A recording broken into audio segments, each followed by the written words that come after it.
Chapter 3 Mr. Wonka and the Indian Prince. Prince Pondicherry wrote a letter to Mr. Willy Wonka, said Grandpa Joe, and asked him to come all the way out to India and build him a colossal palace entirely out of chocolate. Did Mr. Wonka do it, Grandpa? He did indeed. And what a palace it was! It had 100 rooms, and everything was made of either dark or light chocolate. The bricks were chocolate, and the cement holding them together was chocolate, and the windows were chocolate, and all the walls and ceilings were made of chocolate. So were the carpets, and the pictures, and the furniture, and the beds, and when you turned in the taps in the bathroom, hot chocolate came pouring out. When it was all finished, Mr. Wonka said to Prince Pondicherry, "I warn you, though, it won't last very long, so you'd better start eating it right away." "Nonsense!" shouted the prince. "I'm not going to eat my palace. I'm not even going to nibble the staircase or lick the walls. I'm going to live in it."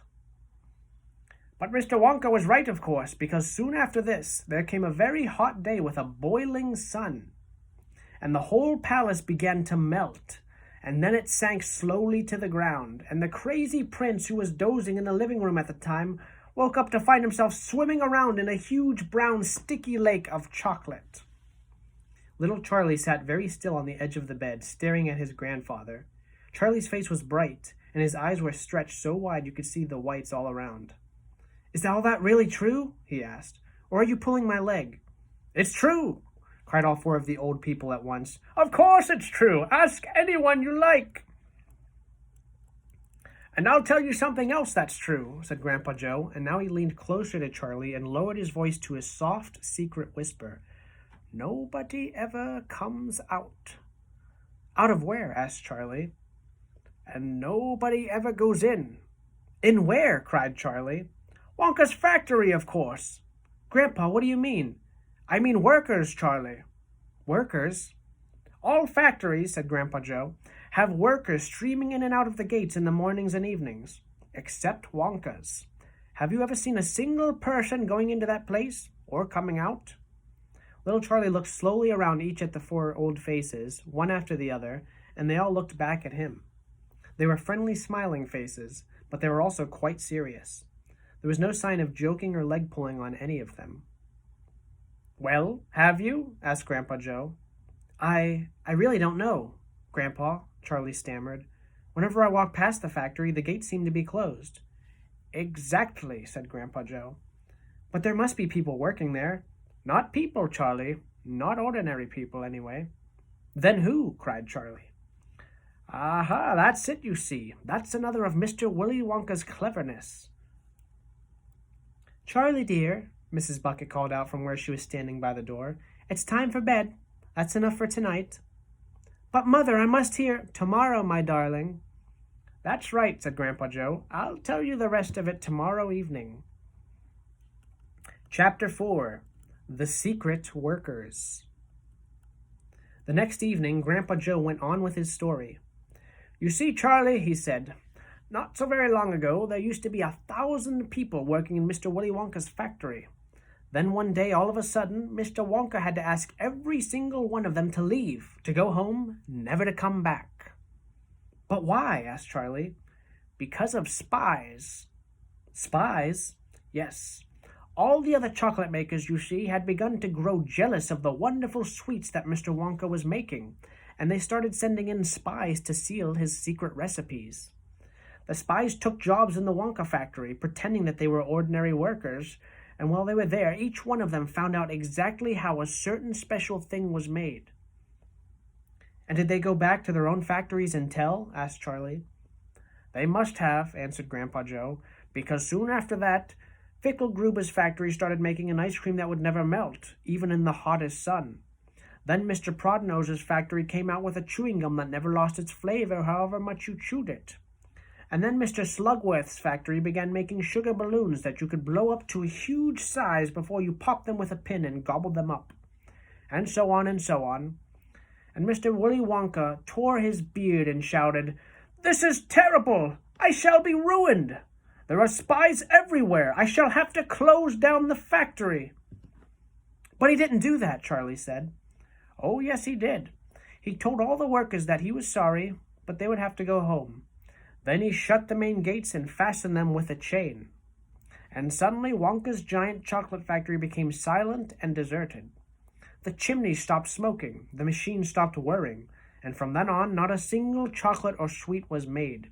Not a soul went in or out, and even Mr. Willy Wonka himself disappeared completely.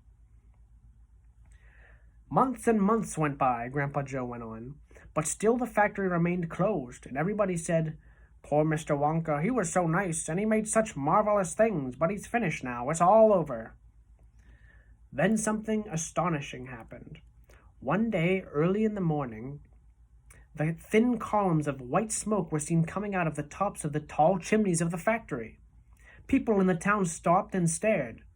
"What's going on?" they cried. "Someone's lit the furnaces. Mr. Wonka must be opening up again." They ran to the gates, expecting to see them wide open and Mr. Wonka standing there to welcome his workers back. But no! The great iron gates were still locked and chained as securely as ever, and Mr. Wonka was nowhere to be seen. "But the factory is working," the people shouted. "Listen, you can hear the machines. They're all whirring again, and you can smell the smell of melting chocolate in the air." Grandpa Joe leaned forward and laid a long, bony finger on Charlie's knee, and he said softly, "But most mysteriously of all, Charlie, were the shadows in the windows of the factory. The people standing on the street outside could see small, dark shadows moving about behind the frosted glass windows." "Shadows of whom?" said Charlie quickly. "That's exactly what everybody else wanted to know." "The place is full of workers," the people shouted, "but nobody's gone in. The gates are locked. It's crazy. Nobody ever comes out either." "But there was no question at all," said Grandpa Joe, "that the factory was running, and it's gone on running ever since, for these last 10 years. What's more, the chocolate and sweets it's been turning out have become more fantastic and delicious all the time. And of course now when Mr. Wonka invents some new and wonderful sweet, neither Mr. Fickelgruber or Mr. Prodnose nor Mr. Slugworth nor anybody else is able to copy it. No spies can go into the factory to find out how it is made."